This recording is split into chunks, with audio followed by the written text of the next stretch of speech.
Viewer discretion is advised. Anya was summoned by the O5 for a questioning regarding the last request she had submitted. She took a deep breath and stepped into the room. The room was dim. She could only see the silhouettes of the council sat in front of her. One of them ordered her to sit down. A brief moment of silence. Anya shifted in her seat anxiously, waiting for their questions to start. It was as if they were studying her. I heard from a member of the council that you, Dr. Anya Hood, had requested the termination of one Jessica Lambert, who was under containment. May I know why? Sir, the subject was under tremendous mental distress and physical alterations. It was only a humane thing to end her sufferings, but I was only an assistant to the experiments, so I couldn't make any decision. Yes, I've seen the recording. It's no different than any other subjects we performed our test on. What makes this one any different? You weren't there, but if only you could see it in her face. Her expression was full of agony and despair. Her eyes were looking at me as if she was begging me to put her to sleep. If only you could see it for yourself. A moment of silence, intermittently interrupted by sounds of flipping pages from the O5. I see the documents had undergo multiple iterations, and my time is too precious to go through each of them. Care to bring us up to speed? Starting from the beginning, Dr. Hood? Hello everybody, I'm TheRubber. Today, we bring you SCP Foundation Heater Class Object SCP-3127. SCP-3127, also known as 19-year-old Jessica Lambert and a female pig of abnormal size forever, refers to a young woman by the name of Jessica Lambert, aged 19. At first, she was thought of possessing no anomalous physical characteristics. However, she is highly stressed due to her prolonged stay in confinement. Miss Lambert seemed to possess slight psychic abilities. Namely, anyone she touched took on her current emotional state for nearly 30 minutes against their will. SCP-3127 was not allowed to physically touch personnel or any living thing outside of testing. Miss Lambert was first discovered when she herself called the FBI, claiming that she had psychic powers. Foundation agents within the FBI took this seriously and confirmed her outlandish claims to be true. Her family and the FBI agents who heard of her call were amnestized, and the Foundation faked her death as a cover-up. Numerous tests with anomalous items were undertaken with Miss Lambert touching them. Oddly enough, every anomaly she touched had no reaction to her whatsoever. A year after Miss Lambert was confined, she reported to researchers that she was feeling sick for nearly 2 weeks. Despite numerous medical tests, nothing was found to be wrong with her until she suddenly went into labor. 2 days later, Miss Lambert gave birth to a piglet with anomalous characteristics. Unfortunately, Miss Lambert did not survive the birthing process and passed away. The piglet has since taken on the designation of SCP-3127. Just like its mother, no living creature should touch the piglet unless for testing purposes. 3127 was able to speak using Jessica Lambert's voice, yet claimed it doesn't know who that is. Funnily enough, 3127 claimed to be a British aristocrat from 1827 named Duchess Isabella III.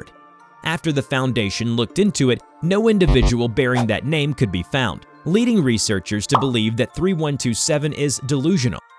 Those that touched 3127 immediately transformed into a copy of 3127 for approximately 1 hour before turning back to normal. All victims said they have no memory of the experience. 2 weeks after being born, a tumor was found growing inside of 3127's brain. The tumor grew at an accelerated rate, causing it to burst out of 3127's skull. The piglet was killed instantly. The tumor was then… Anya paused for a moment. The council noticed the fearful expression on her face, but they didn't care. Go on. The tumor was then allowed to grow, and within 24 hours, it had transformed into the humanoid form of Jessica Lambert. At this point, SCP-3127 had now taken on the form of the original Jessica Lambert, yet has no memory of her original life.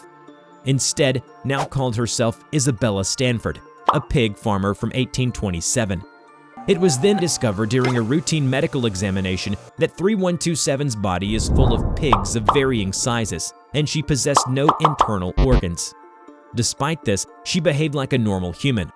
For a month, 3127 had not eaten nor drank anything at all. Those who touched 3127 have their internal organs replaced with something almost like a pig.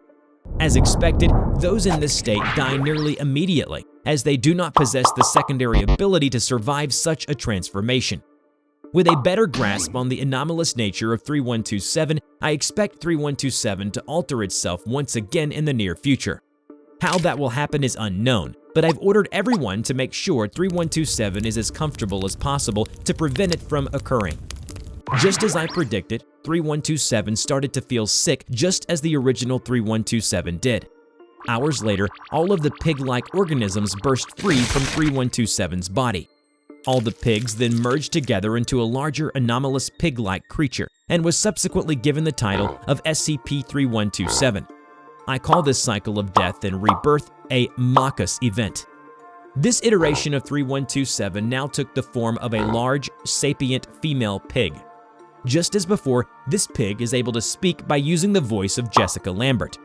However, this time around, all assigned staff have been made aware that a Marcus event is possible. This iteration of 3127 oddly believes that it is the corpse of the original Jessica Lambert. It repeatedly asked to be buried so that it can be put to rest. All organs inside of 3127 have been replaced with tiny versions of the original Jessica Lambert. And just as before, 3127 does not need to eat or drink, but also does not need to sleep as well. Should for any reason 3127 scream, all those who hear the scream will believe that they too are Jessica Lambert and will ask to be buried. Unlike before, the anomalous effects of this iteration of 3127 are permanent. As soon as all of these facts were learned about 3127, I've alerted all staff members to prepare for the likely Marcus event that would take place in the near future. Again, as predicted, the many Jessica Lamberts burst out of 3127, but only one of them survived. The surviving organ died of a heart attack a few minutes later. This organ then underwent a grotesque transformation over the course of 3 days, resulting in the creation of a hybrid between Pig and Jessica Lambert. This iteration of 3127 trotted around the containment unit peacefully. This hybrid version of 3127 is sapient and possesses skills in sign language. The only reason it didn't speak was that it was constantly screaming at the top of its lungs. Those who heard its screams transformed into corpses of Jessica Lambert. Samples taken from these bodies showed that its DNA is that of a pig, not human. When it calmed down, I then conducted an interview with it, accompanied by a sign language practitioner. What have you learned? After interviewing 3127, she has expressed extreme discomfort at her predicament, claiming that ever since her original death, she has been in a never-ending nightmare, trapped in the back of her mind and watching these events unfold before her, forced to die repeatedly in obscure and grotesque ways. She had also expressed no desire to harm anyone and constantly tried to stop screaming by covering her mouth. I see it had written a note of message to you. What? Did she? I wasn't informed of any other communications from her other than the interview.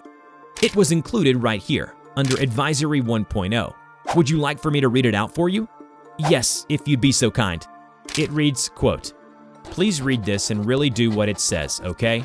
Not just say you'll consider it. Please help me. When I first came here, you said you'd help me, that it would be a few quick tests. I hate you, all of you. I hated your stares, quietly watching me suffer and writing on those clipboards, so full of disgusts and indifference at the same time. I'm not sure which I hated the most. No, I'm sorry, I know what's happening to me isn't your fault. Just please do something, anything. I don't want to die anymore. The worst part of all of this is I sometimes forget I'm not a pig. Help me." End quote. Why wasn't I informed of this? Perhaps it's because of your sentimentality towards the subject, Dr. Hood. Silence hung over the room. Then Anya spoke. Permission to terminate 3127?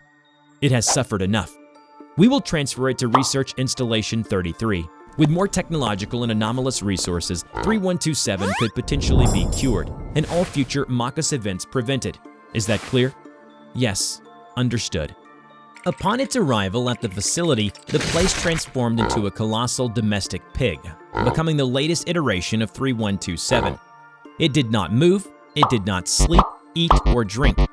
By all accounts, it was very docile, except for random bouts of prolonged screaming by using Jessica Lambert's voice. Those that heard the screams were transformed into creatures resembling a hybrid between a pig and Jessica Lambert. Thankfully, recording equipment does not pass on the anomalous effects of the screaming and can be analyzed by Foundation researchers. Dr. Anya learned that the screaming is actually done so in Morse code, and each time 3127 screamed, it only screamed out the same message over and over again. Where am I? Make it stop. Oink. Following the Marcus event, she immediately called for an emergency meeting with the council. As we speak, SCP-3127 is currently undergoing another Marcus event. I fear that if this continues, 3127 will continue to grow larger and larger, preventing us from containing it in the near future, due to the rate of growth after each Marcus event. I hate to be a broken record, but I believe that the only option left to the Foundation is to terminate 3127. I understand that the Foundation is not like the GOC. However, there comes a time when we must realize that all of our efforts do not always yield the best results. If 3127 continues to grow and we are unable to fully contain it, well, frankly, the world will end not with a bang, but with an oink. I don't need to tell you how absurd that is, but unfortunately, that is our reality if we continue down this path. By my estimations, we only have a year before it will be too large for containment. The council members discussed among each other in quiet murmurs. Thank you for bringing this to our attention, Dr. Hood. In the meantime, I will send out a Foundation-wide email, alerting staff to this potential problem. We on the council are well aware that some threats are far too dangerous compared to most, and must be handled accordingly. I will reach out to you soon. Until then, keep up the good work.